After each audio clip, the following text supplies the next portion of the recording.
সুপ্রিয় সুধী, আসসালামু আলাইকুম ওয়া রাহমাতুল্লাহ।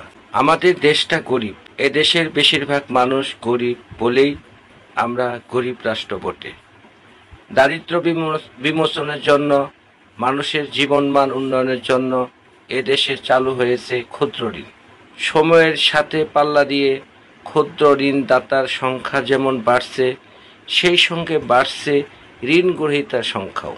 ক্ষুদ্র ঋণের সঙ্গে যুক্ত নেই বাংলাদেশের এমন পরিবার বিরল। ক্ষুদ্র ঋণদাতারা অল্প দিনেই ফুলে ফেঁপে উঠলেও এই ক্ষুদ্র ঋণ নিয়ে মানুষ কতটা লাভবান হয়েছে, কতটুকু সফলতা অর্জন করেছে, কত ভাগ দারিদ্র্য বিমোচন হয়েছে, সেটা রীতিমতো গবেষণার বিষয়।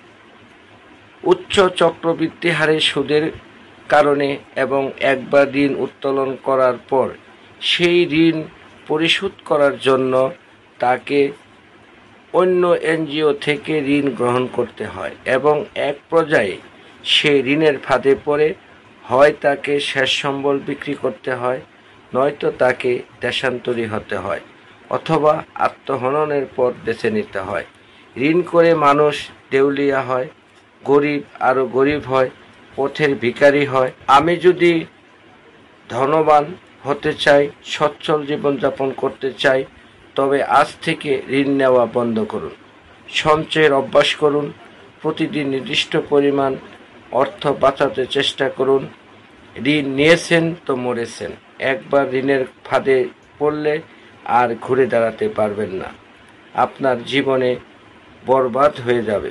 দুঃখ কষ্ট আপনার নিত্য সাথী হবে। তাই অনুরোধ থাকবে, ঋণ গ্রহণ করবেন না, অন্যকে উৎসাহিত করবেন না। ঋণ নিয়ে কিছু কথা এবং বাস্তব অভিজ্ঞতা। ঋণ করে ঘি খাওয়ার আছে যাদের স্বভাব, কোনোদিন সে সংসারে দূর হবে না অভাব। ঋণের ফাঁদে যে পড়েছে তার যে হলো বদনসিব, ঋণের টাকা শোধ করতে হচ্ছে সে আরো গরিব। ঋণগ্রস্ত মানুষের দুঃখ দুর্দশা নিত্য, এটাই এখন সারা দেশের ভয়াবহ চিত্র। শেষ সম্বল বিক্রি করে করছে ঋণ শোধ। হে মমিন ভাই, ঋণ করো না, এটাই অনুরোধ। আল্লাহ হাফেজ। আসসালামু আলাইকুম ওয়া রাহমাতুল্লাহ।